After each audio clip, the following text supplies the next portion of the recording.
muốn cảm ơn nhà tài trợ Omomatic Comfort đã tài trợ cho podcast này. Chào mừng mọi người đến một tập khác của MAD Podcast. Hôm nay khách mời của chúng ta là chị Huỳnh Hải Yến, một chuyên gia mùi hương. Tuy nhiên tôi được biết là chị Hải Yến không thích giới thiệu về mình lắm, nhưng tôi nghĩ là chuyên gia mùi hương chắc nó không kể hết câu chuyện của chị Yến. Thì chị có thể nói với khán giả một chút về cái câu chuyện của chị hay không? Chào Tuân, chào các bạn khán giả.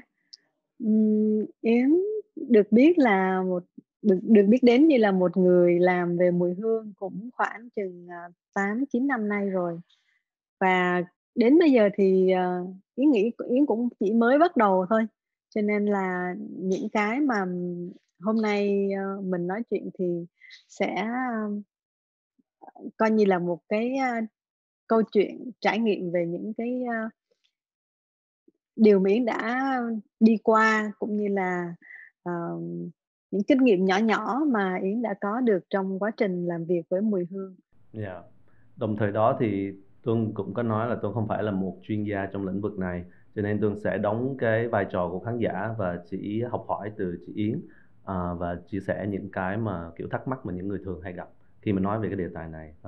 Ví dụ như là những người như Tuân đi, thì thực ra ít nghĩ đến mùi hương, chỉ khi nào nghĩ đến nếu mà nó thực sự thơm hoặc là nó thực sự hôi thì mình mới bắt đầu để ý đó là cái mùi. Còn chị thì đến lúc nào chị bắt đầu có những cái tò mò về mùi hương hay cái lĩnh vực này? Cái sự tò mò đối với mùi hương thì Yến đã có từ rất là lâu rồi, và lúc Yến còn nhỏ cơ. Chắc lúc đó khoảng 8-9 tuổi thì trong nhà ông nội bà nội có một cái tủ để giống như là đồ, những trưng bày những cái đó rất là đẹp. Thì trong đó nó có một cái chai hình con gấu, và nó rất là thơm. Thì có một ngày giống như là mình mở nó ra và mình thấy nó, ô, cái gì nó quá thơm, chưa bao giờ mình gặp một cái gì nó thơm như vậy hết. Thì cái lúc đó là cái chỉ là nước cạo râu của ông nội mà thôi, nhưng mà mình nghĩ đó là một cái gì đó tuyệt vời lắm, mình chưa bao giờ được nghe thấy, chưa bao giờ được ngửi thấy nữa. Thì đã đổ hết cái chai đó ra và bôi tùm lum mọi mọi nơi hết. Sau đó thì cũng về bị một trận đòn, nhưng mà sau biết biết đó là cái nước hoa. Đối với mình đó là nước hoa aftershave, cái đầu tiên mà À, ngửi thấy, và mình thấy nó gây cho mình cái sự tò mò, nước hoa là cái gì, hay là tại sao nó thơm như vậy. Thì lúc đó là Yến mới bắt đầu cảm thấy như là mình thích cái đó. Và đối với những người khác á, thì thường á là họ sẽ muốn sưu tầm, họ muốn có nó, đúng không? Còn Yến thì Yến lại dạ. thích là muốn biết nó được làm từ đâu, được làm từ những cái gì, nguyên liệu gì. Cho nên là Yến cũng ờ, tò mò từ đó. Nhưng mà giống như là lúc đó mình quá nhỏ, và ở Việt Nam cũng không có cái trường lớp nào hay là ai đó dạy về những cái đó hết.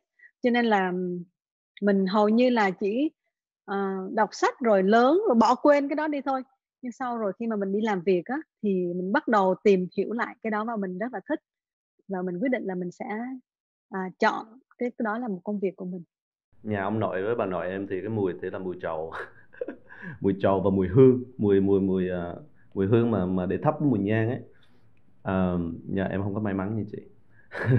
Đối với một chuyên gia thì định nghĩa mùi hương là gì chị? Nếu mà ở góc nhìn của một chuyên gia thì tất cả những cái gì mà nó tác động đến khứu giác của mình thì đều được gọi là mùi hương.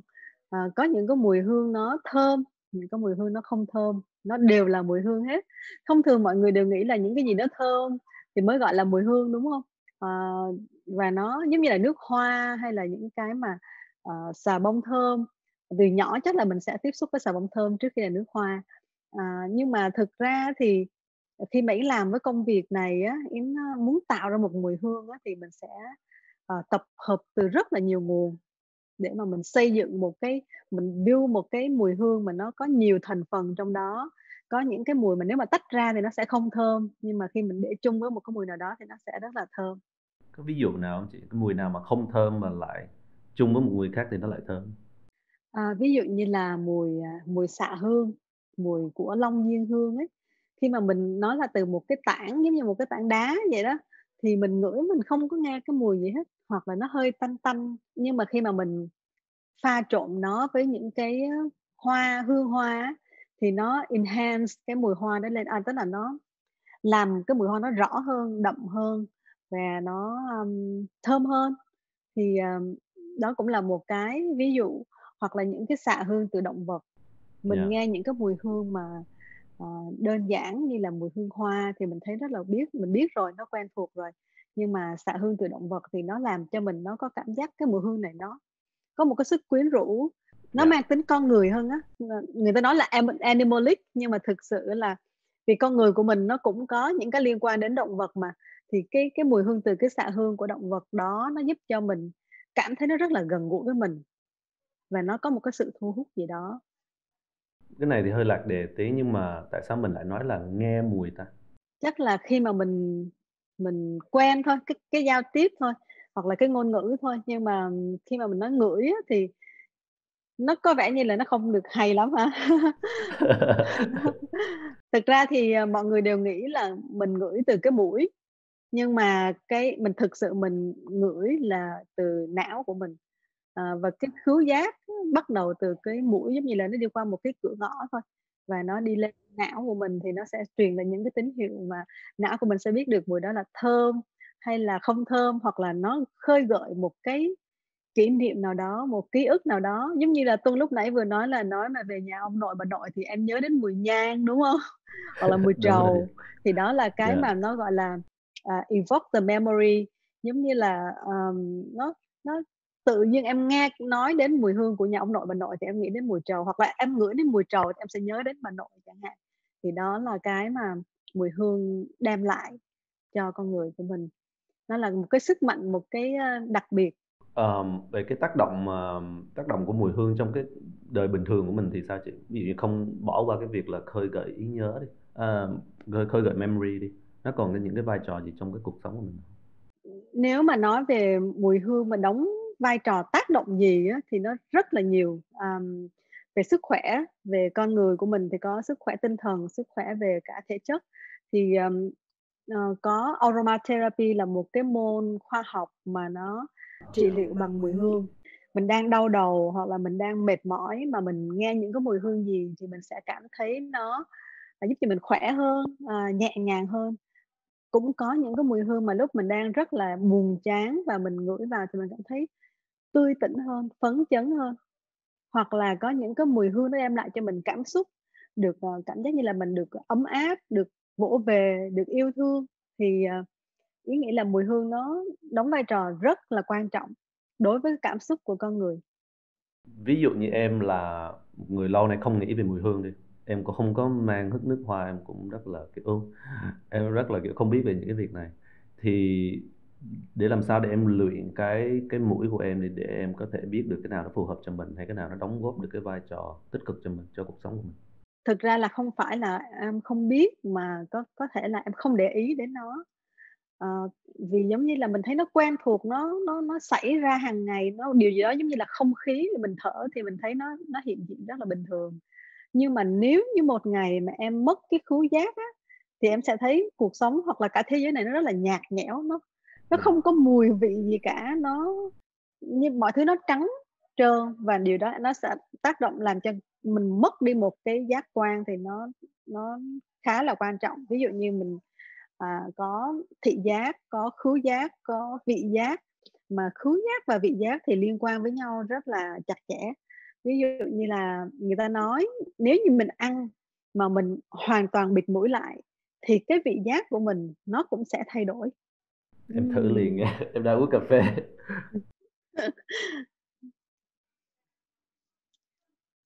Đúng ấy, đúng, nó không có khử được cái mùi cà phê và nó rất là lạt.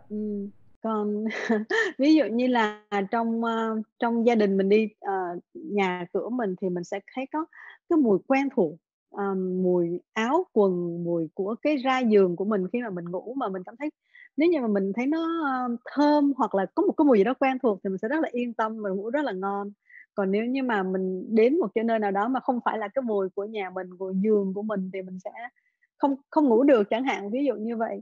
Nhiều người Yeah. thì nói đến chuyện là, cái áo quần trang phục của mình ngoài là mình xịt nước hoa thì, mình sử dụng những cái, ví dụ như là Yến bình thường Yến không thích dùng cái, gọi là gì, nước xả vải chẳng hạn. Nhưng mà Yến rất là thích ngửi cái mùi quần áo mới khi mà mình mới giặt xong á, mình xếp á, lúc mình xếp đồ á, mình rất là thích cái mùi quần áo sạch. Thì đó là cũng là một cái mà Yến nghĩ là, mọi người hay bỏ quên qua những cái đó, nghĩ là nó rất là bình thường, mà nghĩ đến mùi hương thì sẽ nghĩ đến là, mùi nước hoa, một cái mùi gì đó sang trọng. Hay là mình bước vào một cái, khách sạn, một cái boutique nào đó mình thấy nó có một mùi hương sang trọng và mình cảm thấy nó khác đi.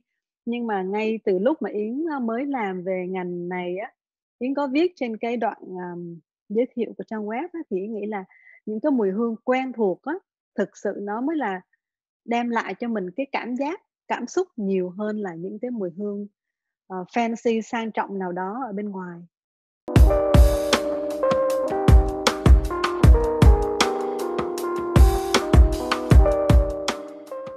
Cái chương trình này là Marketing Art về Design. Em muốn nói về design một tí đi. Ví dụ như em muốn đem cái cảm giác của nhà bà nội vào trong một cái mùi hương thì em có thể thiết kế mùi hương đó không? Hoàn toàn được.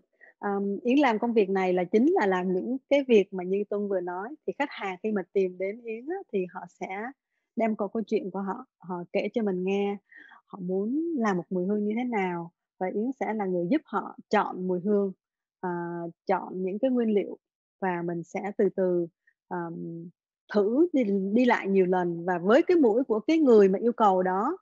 Ví dụ như là Tuân muốn, làm một cái mùi hương có cái mùi của ký ức, của kỷ niệm ngày xưa chẳng hạn, thì em sẽ mô tả và em sẽ chọn những nguyên liệu, xong rồi mình giống như một bản vẽ vậy á, mình sẽ Dạ. phác thảo, rồi mình sẽ chọn màu, sau đó mình sẽ tô màu lên và sau đó mình sẽ, hoàn thiện nó. Thì đối với mùi hương nó có nhiều tầng lớp, nhiều layer như là một cái bản vẽ vậy, thì nó có thể có một bản vẽ có thể có nhiều màu và mùi hương thì cũng có nhiều layer khác nhau.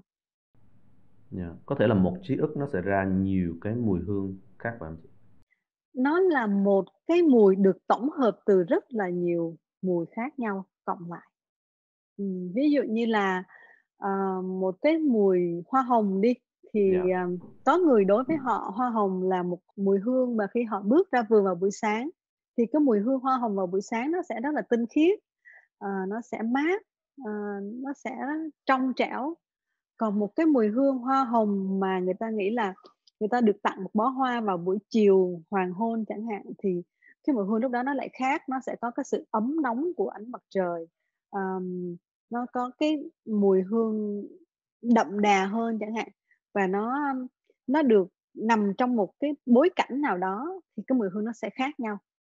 Cùng là một hoa hồng nhưng mà nó có thể là mùi hương fresh hoặc là một cái mùi hương đậm đà hơn, nồng nàn hơn. Vậy nó là một cái môn nghệ thuật luôn phải không chị? Cái việc mà tạo ra một mùi hương. Trước đến giờ thì tất cả mọi người đều biết đến là nghệ thuật như là nhạc nè, họa nè, và, không ai nghĩ đến chuyện là mùi hương là một nghệ thuật. Nhưng mà đối với những người mà làm trong lĩnh vực mùi hương á, thì, pha trộn, làm ra một cái mùi hương cũng là một cái nghệ thuật. Và người ta trong trong mùi hương thì người ta cũng sử dụng nốt, giống như là nốt nhạc thì bây giờ người ta gọi là nốt hương. Nó cũng có nhiều nốt hương và tạo nên một cái bản nhạc bằng nhiều nốt như vậy. Thì chương trình này như em nói đó là Marketing Art về Design thì mình design rõ ràng mình có thể design một cái mùi hương, rõ ràng nó là một cái môn nghệ thuật. Thì về marketing đi thì lâu nay á, là họ cũng biết là có thể dùng âm thanh để nhận diện một cái thương hiệu. Ví dụ như nếu em nghĩ về Microsoft đi, em sẽ nghĩ về cái tiếng khởi động của cái máy. Còn về mùi hương thì sao, mình có thể dùng mùi hương để làm nhận diện thương hiệu hay không? Ví dụ như Nike đi, có cái mùi hương nào mà diễn tả được cho Nike hay không? Mùi hương được sử dụng để nhận diện thương hiệu đã có từ rất là lâu rồi, nhất là trong ngành, nhà hàng, khách sạn, những cái resort, những cái khu nghỉ dưỡng mà, sang trọng, cao cấp thì người ta sử dụng mùi hương để mà ghi dấu ấn ở trong khách hàng. Ờ, ví dụ như là một cái khách sạn ở Hồng Kông, đó là một cái Chatham House, năm Dạ. khoảng 2010 thì Yến có đến đó học. Và khi đi về thì luôn nhớ khách sạn đó nó có một cái mùi trà xanh rất là thơm. Dạ. Và mỗi lần khi mà nói đến trà xanh á, thì mình sẽ nhớ đến cái mùi trà xanh, nhớ đến khách sạn đó. Và cũng như là những cái khách sạn sau này Yến làm việc á, thì người ta, nhờ mình thiết kế một cái mùi hương cho riêng của họ. Thì cái mùi hương cho riêng của họ nó sẽ dựa trên là khách sạn của họ có khách hàng là ai, người xứ nào, ví dụ là người châu Âu thì cái gu của họ sẽ khác với người Việt.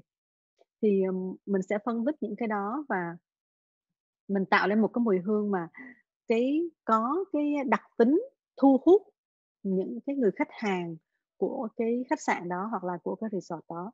Cũng như Dạ. là ở Việt Nam thì Yến cũng đã làm cho nhiều khách sạn rồi, thì đầu tiên là họ họ phân tích khách hàng của họ.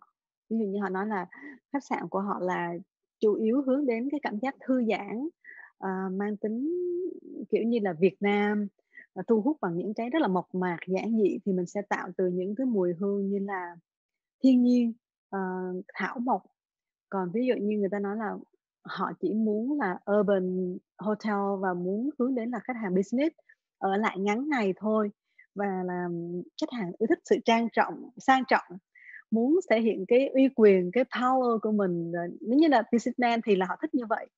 Thì mình sẽ tạo ra những mùi hương khác, ví dụ như là với gỗ đàn hương, với, những cái loại gỗ quý và nó mang cái cảm giác rất là sang trọng khi mà bước vào đó. Cái đó cũng là một cái nhận diện của cái thương hiệu hoặc là một cái khách sạn hoặc là một cái dịch vụ nào đó. Còn đối với cá nhân á, thì, mùi hương á, nó giống như là một cái thông điệp thể hiện cái cá tính của mình. Nếu như tôi muốn thể hiện bản thân của tôi là một người rất là phóng khoáng, rất là, yêu thích sự tự do, yêu thích nghệ thuật, sự sáng tạo, thì em, gọi là, muốn express cái đấy như thế nào qua mùi hương. Thì khi em nói với cái người mà bán nước hoa hoặc là cái người mà làm nước hoa cho em á, thì họ sẽ chọn những cái mùi hương đó cho em, chọn những cái nguyên liệu, sau đó họ sẽ tạo ra một cái mùi hương. Mà khi em ngửi vào em thấy, đây đây chính là tôi. Mỗi người mình tự nhiên có một cái mùi hương, đặc biệt riêng của từng người không chị? Ví dụ như là nhắm mắt lại, mình có biết, mình đang nói chuyện với Tuân, mình đang nói chuyện với ai không?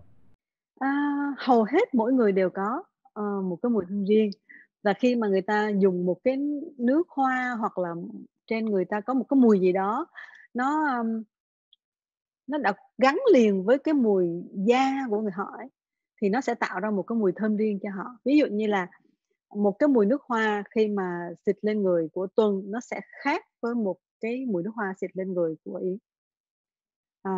Vì mỗi người nó sẽ có một cái mồ hôi riêng và nó react với cái nước hoa đó, nó sẽ tạo ra một cái mùi khác nhau. Có ai mà càng bỏ nước hoa lên thì nó càng không thơm hông? Tức là cái reaction nó bad á. Có những người mà ví dụ như là, ờ, họ có một cái mùi cơ thể của họ rất là mạnh đi, mà họ sử dụng những cái mùi hương ví dụ như nó cũng mạnh, tức là nó có xạ hương động vật, nó có những cái mùi rất là, à, nặng chẳng hạn, thì khi mà hai cái mùi đó nó cộng lại thì nó càng làm cho càng nặng hơn. Thì ví dụ như những người mà có cái mùi mồ hôi nặng á, thì mình sẽ cần dùng những cái nước hoa mà nó rất là tươi, nó rất là, fresh, nó rất là, mát mẻ thì nó sẽ làm cho cái mùi mùi đó nó nhẹ hơn và nó tạo ra một cái mùi của riêng họ, nó rất là đặc biệt. Đương nhiên là cũng phải, có một chút, kinh nghiệm và có kiến thức thì sẽ giúp được những người như vậy, họ chọn được một cái mùi hương riêng của mình. Thì hồi nãy chị Yến có nói là thành phần, thì những cái thành phần này nó cụ thể là gì chị ha? Những cái nguyên liệu để đi vào những cái này á? Một mùi hương thì thường sẽ có 3 tầng hương, được xây dựng trên cái, nguyên liệu từ hoa, từ lá, vân vân. Thì, thường á là trên top note, tức là cái tầng hương đầu tiên, là tầng hương mà mình sẽ ngửi thấy đầu tiên, thì là sẽ chứa những cái mùi hương nhẹ nhàng, tươi tươi mát. Và tầng hương thứ hai, tức là middle note hoặc là heart note, thì nó là cái mùi hương chính của cái thành phần của cái hương đó. Ví dụ như là hương hoa hồng chẳng hạn, thì nó sẽ có là đầu tiên nó sẽ có một chút tươi tắn mát mẻ của citrus, của cam chanh, những mùi làm cho cái mùi hương đó trở nên tươi hơn. Và thứ hai sẽ là mùi hoa hồng rất là đậm, Rồi thứ ba có thể là một cái, mùi vani nhẹ nào đó, hoặc là một cái mùi xạ hương trắng chẳng hạn. Thì là 3 cái tầng hương đó thì cái tầng hương cuối nó sẽ lưu lâu hơn, và cái tầng hương Dạ, đầu thì nó sẽ là bay hơi nhanh hơn. Thì khi mà mình phối một cái mùi hương á, thì không chỉ đơn giản là 2 hoặc 3 nguyên liệu mà nó sẽ có rất nhiều nguyên liệu, rất nhiều mùi để phối với nhau thì giúp cho tôn vinh cái mùi hương chính. Ví dụ như trong trong trường hợp Yến vừa nói là mùi hoa hồng, thì nó sẽ tôn vinh cái mùi hoa hồng đó, nó sẽ tròn đầy, nó sẽ quyến rũ hoặc là nó sẽ sang trọng như thế nào. Thì những cái khác là cái mà để xây dựng cái đó cho nó thật là, hoàn mỹ, hoàn hảo trong cái mùi hương đó. mình nói về mùi hương á, thì nó có vẻ như là nó là chủ quan, có nghĩa là em sẽ thấy cái này thơm, chị sẽ thấy cái này thơm, nhưng mà nó có một cái quy luật mặc định nào đó mà, cái mùi hương này là nó thơm hơn mùi hương này hông? Thực ra thì khi mà đã tạo nên một mùi thơm, mùi hương á, thì thường bắt buộc là mình phải làm cho nó thơm rồi.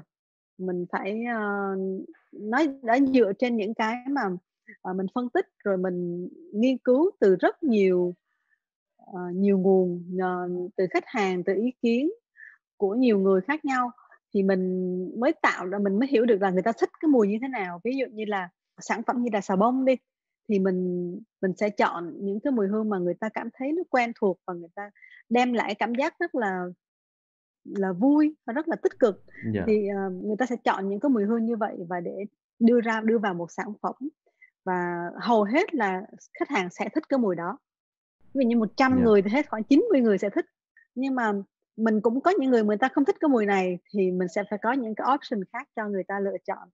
Thì thường là những cái mùi hoa mà được yêu thích nhất như là hoa hồng nè, hoa ngọc lan tây nè, hoa nhài, là những cái mùi hương mà hầu hết là ai nghe thấy, ngửi thấy đều rất là thích rồi.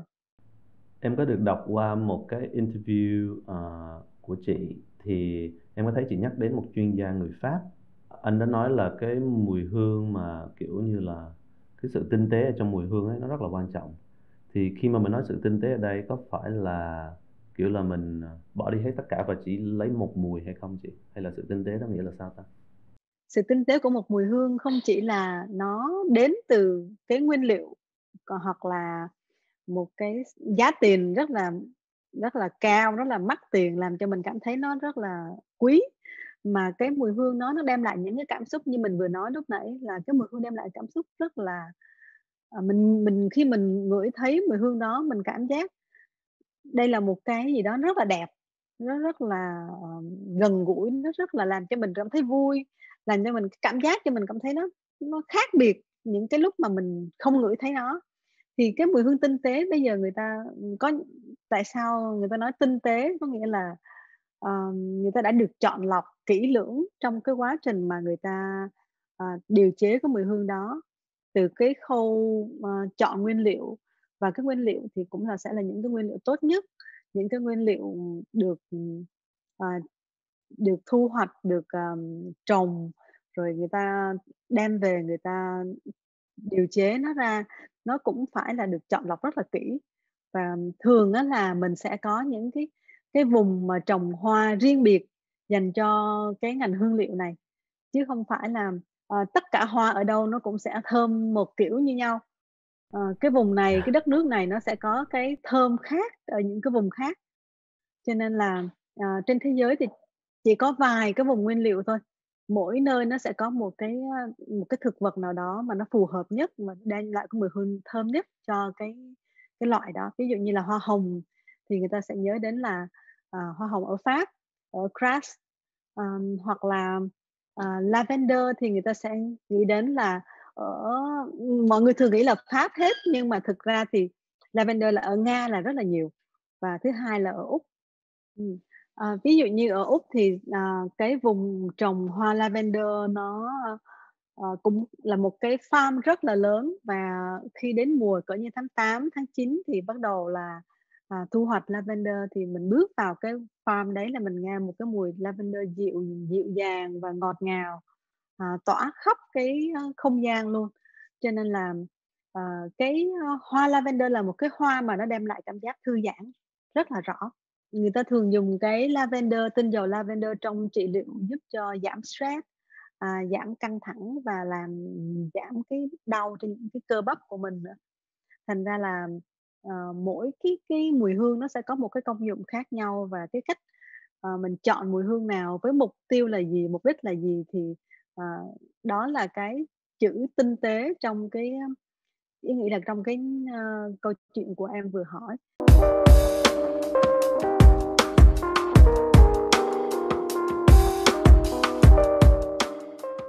Mùi hương nó có nhiều, power như vậy phải hông?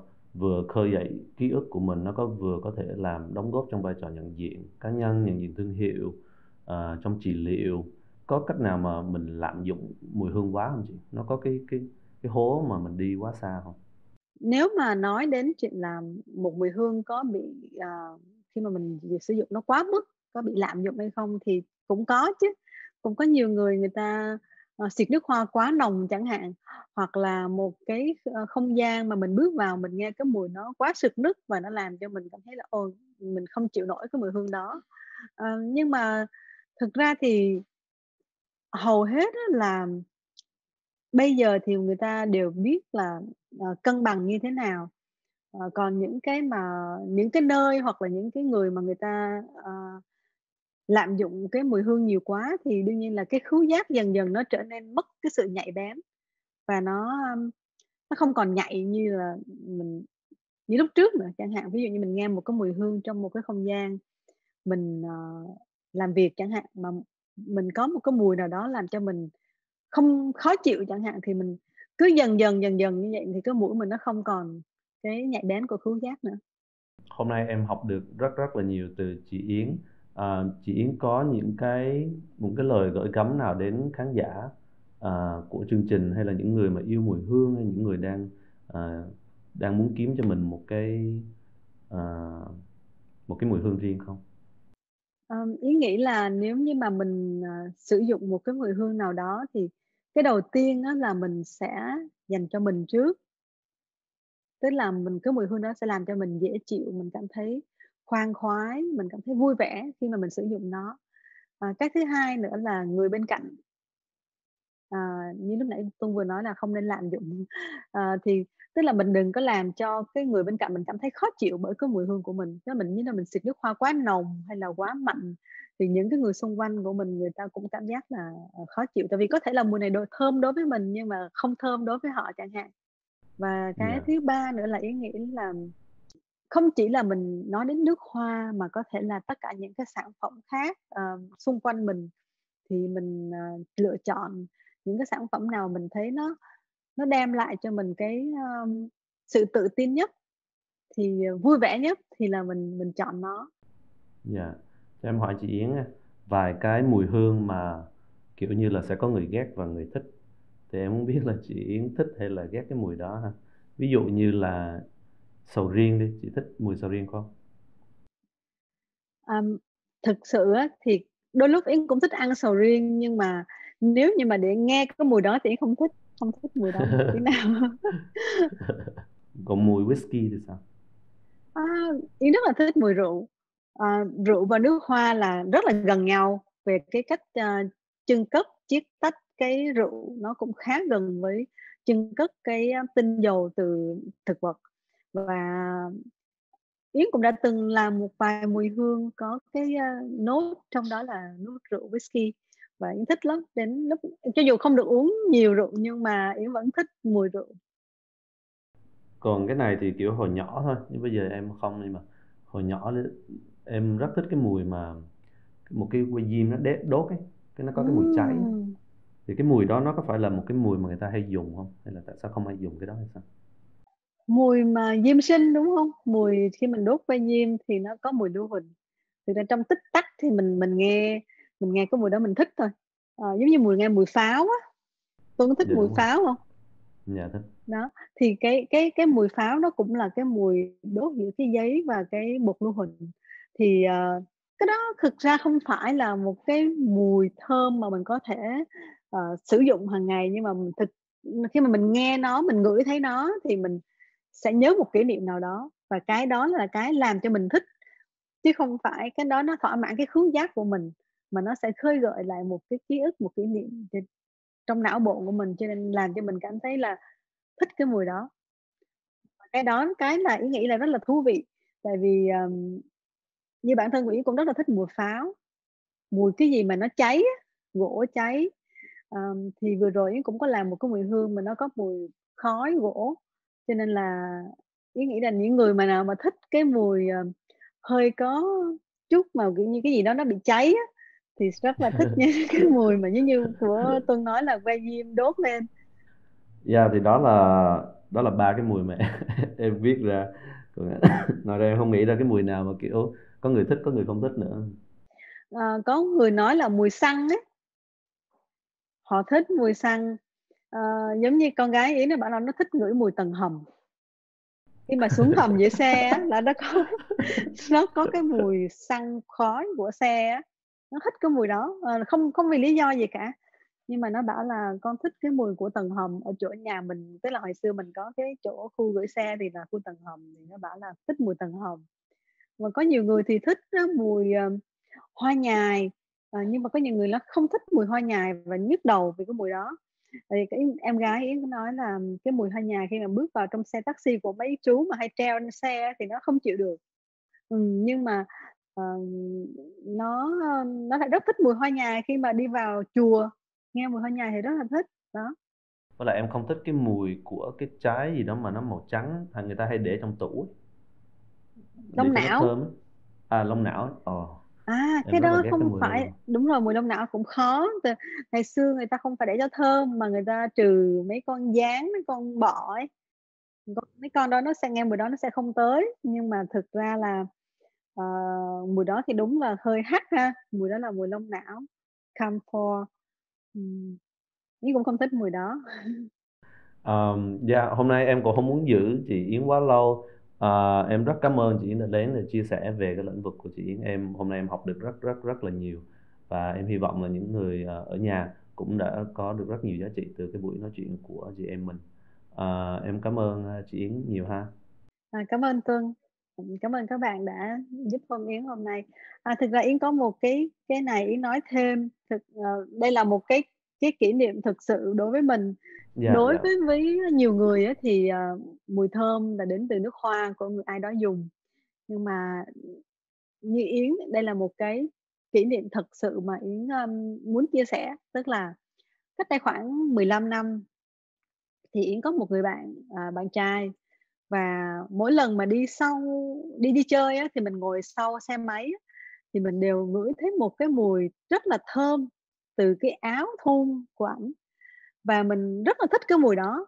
Nhưng mà mình biết chắc chắn đó không phải là mùi nước hoa, không biết chắc chắc chắn luôn không phải là mùi nước hoa, mà có thể là từ mùi nước giặt hoặc là mùi nước xả vải, một cái gì đó.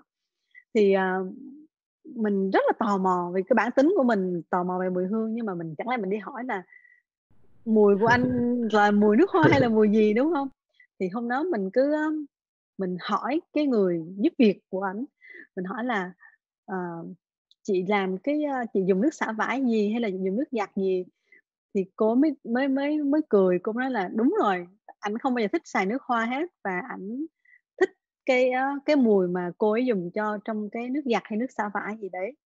Thì, sau này á, khi mà Yến nói với một người bạn và cái món quà mà người ta tự tặng chỉ là một thùng nước xả vải và nước giặt vào ngày sinh nhật, mà đúng y luôn là cái mùi thơm nó cực kỳ thơm. Và cũng rất là nhiều người hỏi Yến là tại sao khi mà mình nhận được một cái thùng quà từ nước ngoài gửi về á, thì cái mùi vải, mùi đồ trong đó nó rất là thơm mà mình không có cái mùi đấy ở Việt Nam.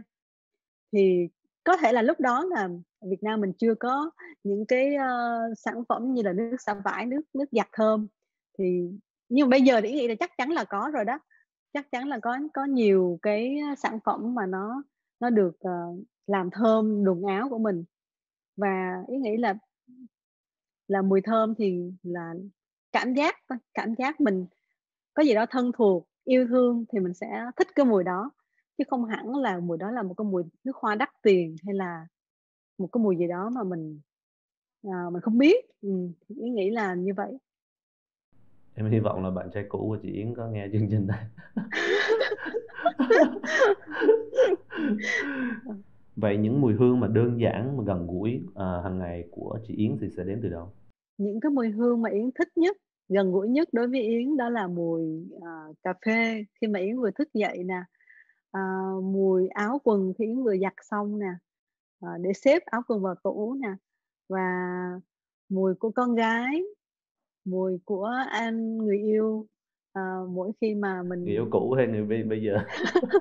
Yến hay gọi ông xã là anh người yêu bây giờ. Dạ. Mỗi ngày nhà mình đều có, 2 lần ôm nhau, buổi sáng ôm nhau 1 lần trước khi, đi làm, đi học, à, và buổi chiều về khi về lại ôm nhau 1 lần nữa. Bắt buộc mỗi ngày là sẽ có ít nhất 2 lần. Và cái cảm giác mà mình ôm cái người, thân yêu của mình á, hay con gái của mình đi học về, ngửi thấy cái mùi mồ hôi trên áo của nó cũng rất là Yến cũng rất là thích. Và đó là lý do mà Yến không bao giờ nghĩ làm những cái sản phẩm quá mức cao siêu hoặc là fancy, mà Yến thích làm những cái sản phẩm nó rất là thân thuộc, rất là gần gũi với mình, trong gia đình mình. Rồi cũng như là mùi hương mà nến thơm Yến đốt ở nhà mỗi ngày nè. Đó, những cái rất là đơn giản thôi. Em thì thích mùi của con chó của em. Kiểu như về cái nó nhảy lên mình. Đó là cái Em mùi có mà kiểu dùng mình mùi, nhớ. gì xịt trên người cho nó hông? Thực ra thì là vợ em làm, còn em không có tắm cho nó. Nhưng mà em chỉ kiểu chơi với nó và ôm nó thôi. Yeah, đó là những cái Dạ, mùi mà, mình cảm thấy nó thân thuộc á, và mình yêu cái gì dạ, thì mình sẽ thích cái mùi từ cái đó. Nhiều khi người khác nghe mùi con chó của em sẽ rất là không thích đâu, đúng hông? Nhưng mà em dạ, em thích nó là vì em yêu nó cho nên em thích nó thôi. dạ. Ừm. Một lần nữa cảm ơn chị Yến rất nhiều đã lên để chia sẻ với chương trình và khán giả. Em học được rất nhiều từ cái buổi nói chuyện ngày hôm nay. Em hy vọng mọi người ở nhà cũng đem được rất nhiều giá trị từ cái buổi nói chuyện của chị em mình. Cảm ơn mọi người. Hẹn gặp lại mọi người trong tập kế tiếp. Cảm ơn chị Yến. Cảm ơn Tuân, cảm ơn chương trình. Dạ, bye mọi người. Bye bye. Thỏa sức cùng con lấm bẩn và trải nghiệm với nước giặt Omomatic Comfort mới. Xoáy bay vết bẩn với công nghệ màn trắng kháng bẩn xanh. Nay thêm lưu hương bền lâu với 3 lựa chọn hương thơm mới. Nước giặt Omomatic Comfort mới, xoáy bay vết bẩn, lưu hương bền lâu. Hãy nghe bản audio của MAD trên Spotify và Apple Podcast. Nếu có phản hồi hoặc gợi ý chủ đề, hãy email về mad@vietcetera.com.